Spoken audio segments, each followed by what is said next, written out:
Hello बच्चों, measurement की second part. बड़ी सिंपल सी चीज़, पता चला अब तक बच्चों को ये बताया ही नहीं जाता, पर भाई ये बहुत छोटी चीज़ है, कोई बड़ी क्लास की नहीं है, पहली दूसरी नर्सरी केजी की है।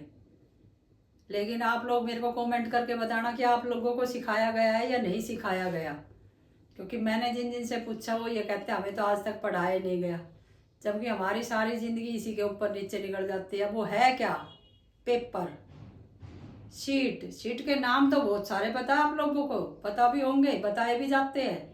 कंप्यूटर में तो बिना नाम के शीट चलती ही नहीं है, तो शीट के नाम तो बहुत बताए जाते हैं। लेकिन काउंटिंग का भी एक ग्राफ होता है कि भाई कितने पेपरों को क्या बोल लेंगे हम। जैसे 12 हमने बताया था कि 12 पेपर है तो 1 डजन पेपर कहलाते हैं, लेकिन पेपर हम डजन में नहीं गिनते।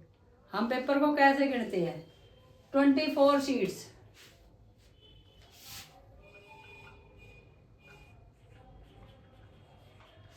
Counting of paper.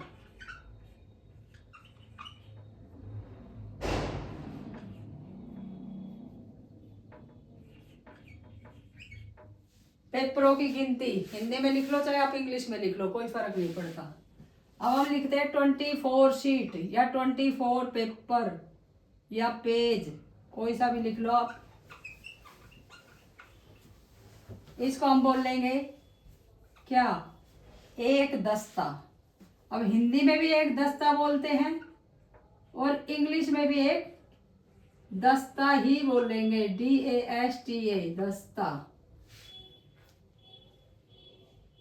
20 दस्ते।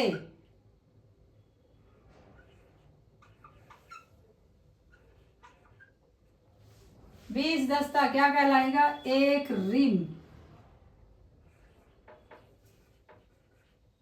अब इसको हिंदी में भी हम रिम ही बोलते हैं, यहाँ रिम लिखो हिंदी में पहले, रिम, और यहाँ पे REAM, रिम। और भाई 10 रिम,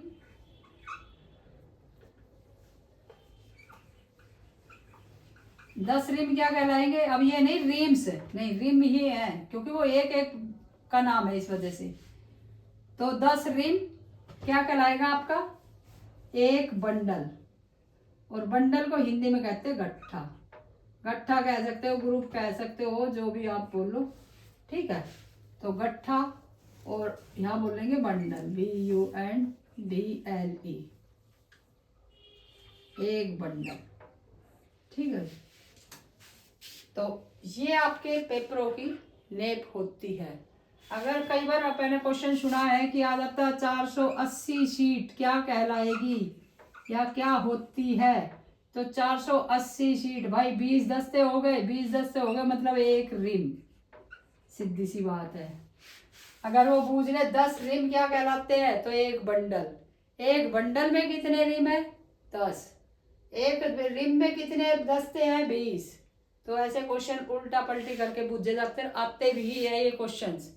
बहुत छोटा सा क्वेश्चन, लेकिन आप लोगों के लिए बहुत बड़ा हो जाता है, क्योंकि आप लोगों को पता नहीं था। तो पेपर ऑफ काउंटिंग, नाम तो होते ही है पेपरों के। पेपर के वही बात है, इतने पेपर से लेकर जितना बड़ा बोर्ड है यहाँ तक के नाम होते हैं सारे पेपरों के अलग अलग। A4, A3, A1, paper sheet, blank sheet, सारे नाम होते हैं पेपरों के। पर पेपरों की मेजरमेंट भी होती है, नाम होते हैं मेजरमेंट के हिसाब से, काउंटिंग होती है इस हिसाब से, सॉरी, क्योंकि नाम होते हैं मेजरमेंट के हिसाब से, कौन सा पेपर कितना बड़ा या छोटा है उसकी लंबाई और चौड़ाई के हिसाब से नाम होते हैं। पर जो मेजरमेंट काउंटिंग होती है वो इस हिसाब से होती है कि एक बंडल में कितने पेपर हैं, एक रिम में कितने पेपर है, या एक दस्ते में कितने पेपर है। तो वो यहाँ से होगा आपका। अगर वीडियो पसंद आए तो लाइक करें, सब्सक्राइब करें। Thank you for watching this, और कमेंट जरूर करके बताएं हमें कि आपको ये पता था या नहीं पता था।